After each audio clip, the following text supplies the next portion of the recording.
Voici encore un club que le Real Madrid a réveillé. Depuis qu'ils ont joué face à nous en Ligue des Champions, Marseille c'est du sans faute. 4 victoires sur 4. Et pourtant, le jour de la remise du Ballon d'Or, lorsqu'ils ont tapé le Paris Saint-Germain, on était tous là à dire que c'est parce que le Paris Saint-Germain n'était pas au complet. Sauf que malheureusement, c'est la même équipe incomplète du Paris Saint-Germain qui allait tabasser l'équipe à 2 balles d'Espagne. Mettons désormais du respect sur le nom de Marseille parce qu'au moment où je vous parle, les amis, ils sont premiers de Ligue 1. Certes, c'est provisoire, mais ils sont quand même premiers. Aujourd'hui, victoire 3-0 face à Metz. Un match assez tendu pour vous dire, vers la fin de la rencontre, ils ont été obligés d'interrompre le match suite à des tensions dans les tribunes. L'ouverture du score aujourd'hui encore une fois a été faite par Park Seo, lui qui était d'ailleurs double buteur face à l'Ajax. Et bah aujourd'hui encore une fois, il a été buteur. Deuxième but marqué par Riley sur une passe décisive de Gouiri. Gouiri qui d'ailleurs est rentré à la 62e minute à la place de Robinho Vaz. J'espère vraiment que la blessure de ce dernier n'est pas grave, parce que pour ceux qui savent pas, aujourd'hui c'était sa première titularisation. Et il n'a que 18 ans. Gouiri rentre donc en jeu, il est auteur d'une passe décisive et vers la fin à la 75e minute, il est auteur d'un but. Une entrée vraiment digne de ce nom. Et dans le classement des buteurs les amis, dans le top 3 on retrouve Aubameyang. Il est actuellement 3e avec 3 buts, le premier c'est Kebal du Paris FC. Je suis même surpris de voir Kebal premier.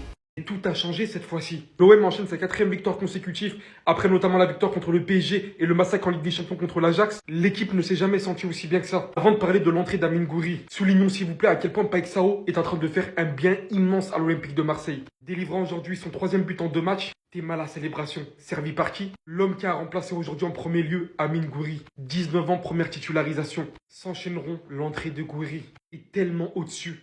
Techniquement, quant à la globalité sur le terrain, étant pourtant toujours un peu touché à l'épaule, n'ayant pas eu de minutes face à l'Ajax, 4 minutes après, passe D pour Oriley. Et que dire de la connexion entre les deux joueurs? Le match sera tué quelques minutes après pour le 3-0 d'Amine Gouiri, qui viendra mettre son petit tapin après une incroyable performance dans le jeu, surtout dos au jeu. Et ça nous annonce très clairement qu'il en a beaucoup dans le ventre. Faut dire ce qui est, je pense qu'on est sur l'une des meilleures formes de l'Olympique de Marseille sur ces dernières saisons. On sent que ça tourne bien entre les joueurs, entre l'effectif, le banc. La cohésion collective est belle. Ils sont actuellement premiers du classement, bien évidemment avec un match en plus sur l'OL et le PSG. Mais franchement, c'est un fait réel. L'Olympique de Marseille joue bien le titre. L'Olympique de Marseille doit continuer sur cette mesure-là et ne pas perdre contre les petites équipes. Vous me prenez toujours pour un fou quand je vous dis que l'Olympique de Marseille joue le titre? Aujourd'hui, on a confirmé qu'on a passé un cap. On gagne des matchs que avant on ne gagnait pas, tout simplement. Notamment le déplacement à Strasbourg qui a été très dur. Mais finalement, on arrive à s'imposer. Ce soir, on bat Metz alors que d'habitude, on galère contre eux. Sur les 6 derniers matchs, on n'a gagné qu'une seule fois. On a un effectif ultra complet qui est super bien géré par Roberto De Zerbi. Regardez par vous-même, depuis le match face au Real Madrid,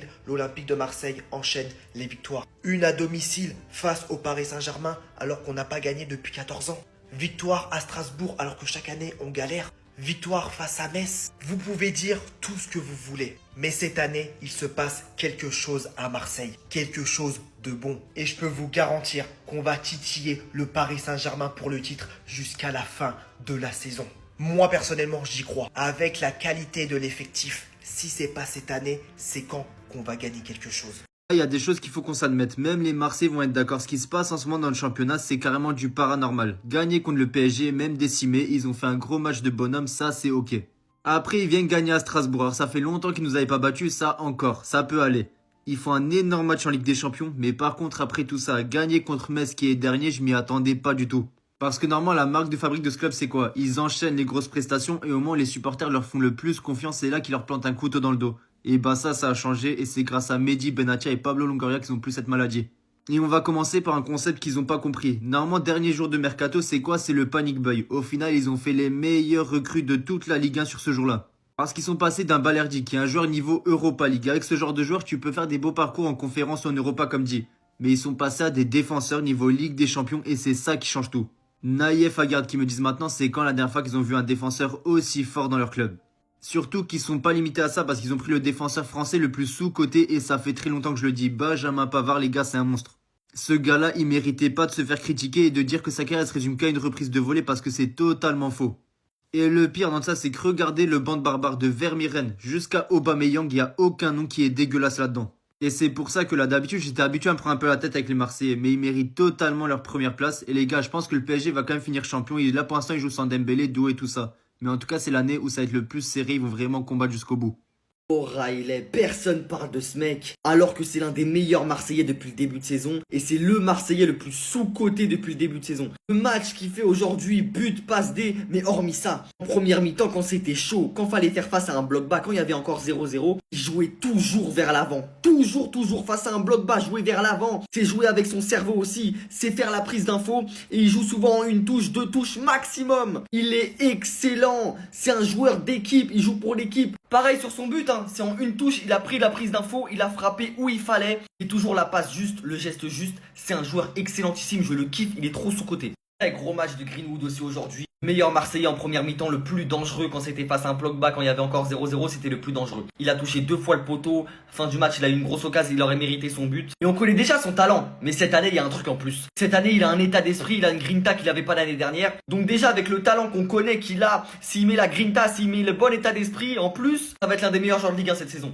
Entrée de Gouiri qui va lui donner maximum de confiance parce que c'est un très bon joueur qui avait besoin de ça. Il rentre but passe D quand même, alors qu'il n'y avait que 1-0 pour Marseille. Sur son but, il monte encore une fois sa palette technique dans les petits espaces. Voilà, face à un bloc bas comme ça, c'est important de faire rentrer des joueurs comme ça qui techniquement te fait faire des espaces et te créer des occasions. Donc voilà, victoire de l'OM à l'extérieur. Alors que la première mi-temps c'était un peu compliqué, c'était face à un bloc bas. Bon, ça n'allait pas durer tout le match, mais Marseille a fait l'essentiel, 3-0. Marseille cette année, ça fait pas de faux pas. Marseille cette année, c'est dans le top 3 Ligue 1 et ça va se batailler pour peut-être viser la première place, moi je vous le dis. Victoire de l'OM en balade à Metz 3-0, c'est clair, c'est net et c'est sans bavure.